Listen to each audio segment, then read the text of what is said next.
and ever wonder what heaven looks like. Was how many chose to spend their Easter Sunday morning, coming together at Baltimore's Inner Harbor to pray for peace in the city. This type of call for change isn't unusual, but some leaders say that doesn't make the need any less great. Joining us now from Peace Baltimore, Senior Pastor of Rock City Church, Bishop Bart Pierce, and Senior Pastor of Lord's Church of Harvest, Apostle Jonathan Patterson. Thank you both for coming by. Good to see you. Thank you. Good to be here. We learned of you as you had an experience down there at the Inner Harbor. You brought a lot of people together, different churches, and let's just start about the goodness that came out of that, because there's folks who were tired of violence in their city. Yeah, I think people are. I think people have got to a point where it's a breaking point, Well. a tipping point.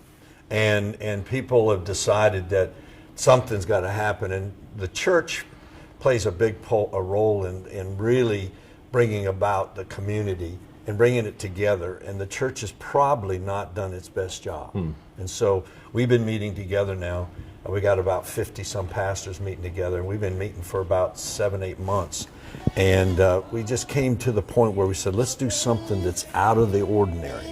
And going down there at the harbor, having that sunrise service was absolutely perfect. Well, did you feel like you got the reception you were hoping for? Do people feel like they're all in now to make this part of their fight? Absolutely. I believe that, especially the turnout and the attendees. We saw persons there with great enthusiasm wanting us to do more. When's the next gathering? When's the next meeting? Yeah. They believe that this was just the breaking moment for us to continue and move forward with our efforts. And for of all things to happen, you leave that exact same spot and we have another incident of violence. I'm guessing that touched you even more. Yeah, I saw it, and I just, I said, well, it tells me one thing, that we were in the right place, and it's at the right time. It didn't mean that it stopped anything. It just meant that we've now started to mobilize. Sure. So now the church can step into some active roles of offering solutions. And there's so much that's happening. I was talking to somebody yesterday, and I was talking about this. And I think the old adage was, it takes a community to raise a child. Sure. And I think it happens with the home. I think the home has to play the biggest role. I think dads being back in the home, dads taking responsibility. Yes. I think that's a big issue. And then you move through the sequence and you go to the church has always been a mainstay. In the inner city especially, the church has been a real standard bearer.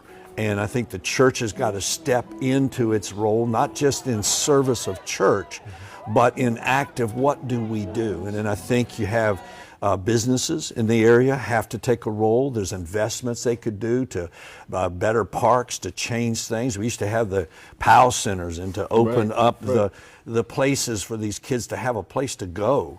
And then, you keep moving through the process. I think the politicians have a role. I think the police, of course, has a role, all the security part. But I think everybody has to come on the same page and decide now's the time. If we don't, we're going to lose a generation again. And we're right now at a crucial point. I wrote a book about generations, Generation 1, Generation 2, 3, and 4, and 5. There's 5 generations on the earth at all times. Okay. And the Generation 1 is from 0 to 11. Generation 2 is 12 to 25. Generation 3 is 25 to 50. Generation 4 is 50 to 70. And Generation 5 is just 70 and above. Okay. And each one of them has a role. And one of the things that is important is in our church world and in the natural world that we all live in, if the Generation 3, that's the ones that are 25 to 50 and 50 to 70, is a 4, if they don't turn towards Generation 1 and 2 right now, from the church's standpoint, I don't know if we'll have a church in 25 years. Well, you bring it up, and Jonathan, tell me about this. There are some folks who have not found church, and in real, that's okay. That's their prerogative. That's right. But that doesn't mean they don't have a place in this fight. And I'm wondering, what's the message to folks who, for them, church just isn't in their life? How can they still be part of what you want to do? So whether church is in your life or not, God has put in every man purpose. Every person has a purpose. They have a destiny. And a part of that purpose is answering a question and solving a problem. So we believe, doesn't matter if you're in church or not, you have a responsibility to answer a question and to solve a problem. And that's what we're looking for at Peace for the City. Those who are understanding completely their purpose, understanding that what's in them is there to solve a problem and to answer a question, and we can partner and we can see some change in Baltimore. Got about a minute left. I'll give you the impossible task. If there's a solution that stands out, and you gave me quite a few, if there's something really stands out and you want to hear from folks, what's the best way for them to deliver a solution to you? And how can they be a part of some of these services or even a walk if you end up doing that throughout the city? So here's the beautiful thing. There's a church on every corner. Okay. There's a church on every corner, and we have representation all over Baltimore City. And you can step through those doors, shake the hand of the pastor, meet those who are in leadership there, and say, listen, I want to be a part of the change for our city. I want to be a part of the solution in our city. And they can plug you in and connect you to the various resources that we have at Peace for the City. Bart, you hopeful?